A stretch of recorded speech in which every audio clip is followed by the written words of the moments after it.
1984. It's a good year.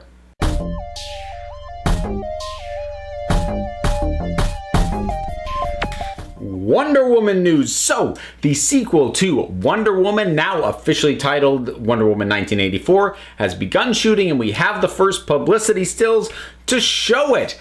So I'm gonna talk about them. Normally I wouldn't talk about like, oh, this thing finally started shooting, here's our first images. Like, it's not the kind of thing that I like to devote a whole video to, except that I really liked Wonder Woman and I'm really excited for this second film. So let's start with the title. I mean, obviously it's incredibly descriptive. 1984, it's the year the thing's gonna be set in. I actually really like this as a naming convention because I love, you know, I accept that just sticking a number at the end of things isn't really how we deal with sequels anymore. We tend to give them, you know, alternate names, you know, completely different names altogether. You know, you had Batman Begins, Dark Knight Rises, or, you know, the way the Fast and the Furious does their weird sort of thing. And I'm not sure something like that would work for Wonder Woman, unless you just wanted to call it like Diana Prince. But the alternative and the other thing is like to do the colon and then the subtitle, and I really don't like that. So for knowing that this is a film that's going to be filling in, you know, basically some of the time between when we last saw her, well, not when we saw her origin set back in World War I, and when she showed up in Batman v Superman.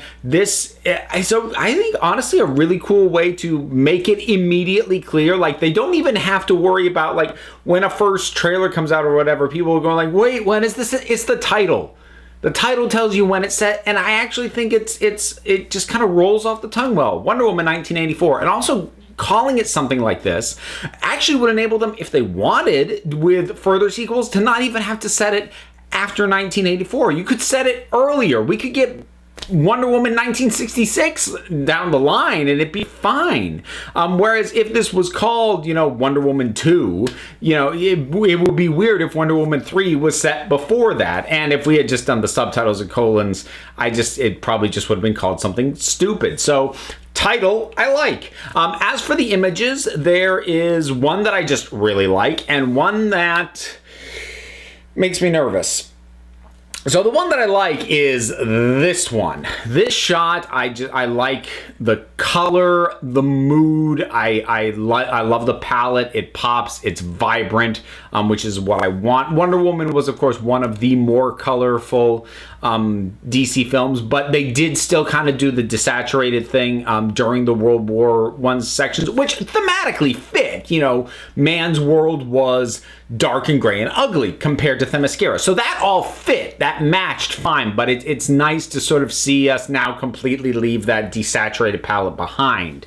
So I'm happy with that. And, you know, it's just kind of a nifty image. There's just something about her looking at these older style TVs. I don't know. It's just cool. But then there's also this image. Now, this one makes me very, very, very, very, very nervous. And I'm just going to put this back out. I'm just going to put this out there very bluntly.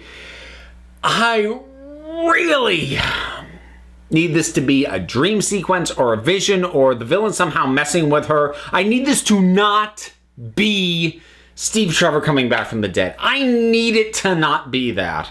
You know, look, it's based off comic books. I can accept the fact that it is possible to bring him back, that there is some way to do that. I'm not saying there's no way to bring him back. It breaks my immersion, suspension of disbelief. It doesn't. I could buy that he could come back. I really don't want them to do it, though. It's not because I didn't like Chris Pine in the part. I thought he was really good in the part. I thought he had good chemistry with Gal Gadot. I liked them together, but he had such a good, well-executed death. The point at which he makes the decision to do this, you know, what he says to Diana when he leaves, the sadness of her being unable, you know, to hear him when he says it, and then when he's up in that plane and he's getting it high enough and he's taking control of the plane and he sort of has a moment where he's like, I did it, and then it sort of comes across his face what that means, and he doesn't just immediately do the heroic thing and blow the plane up. He pauses. Like, that pause is everything to me. And it's that pause that makes him a hero, because it's not just the adrenaline of gotta do this, to save the world, and, pushing him along.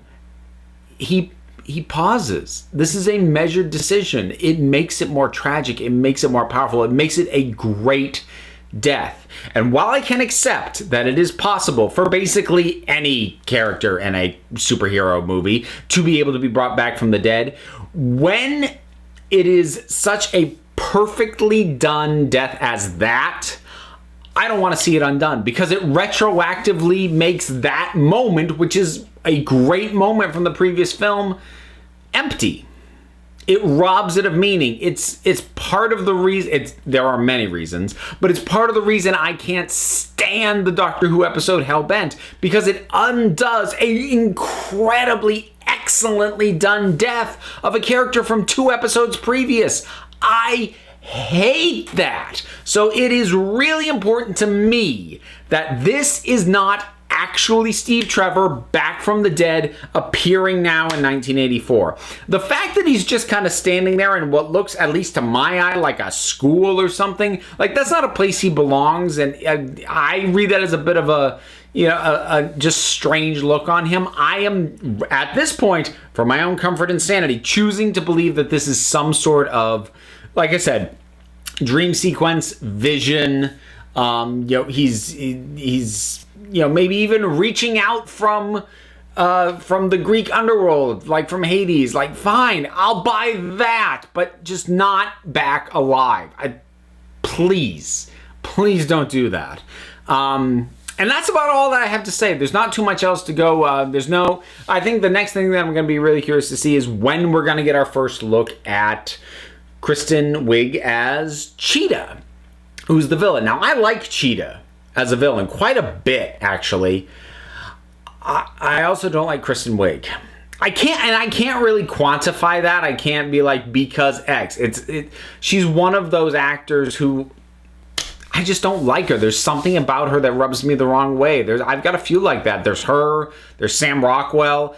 And I would never say these people aren't good at what they do, but for whatever reason, there's something about them that seems to be inherent with them, because I feel it every single time I see them on screen that, like, I don't want to be watching you, and I get that off her. So I am both curious and nervous to see what she is going to look like, but, and that's sort of the next major development that I'll be interested in. But yeah, initial title and these first images for Wonder Woman 1984. Have you seen them? What do you think about them? Whatever your thoughts are, drop something down in the comments. Let's talk about it. There's all the stuff to do, such as like and subscribe, support me on Patreon, follow me on Twitter, Links for all that stuff is down in the description. So until next time, this council is adjourned.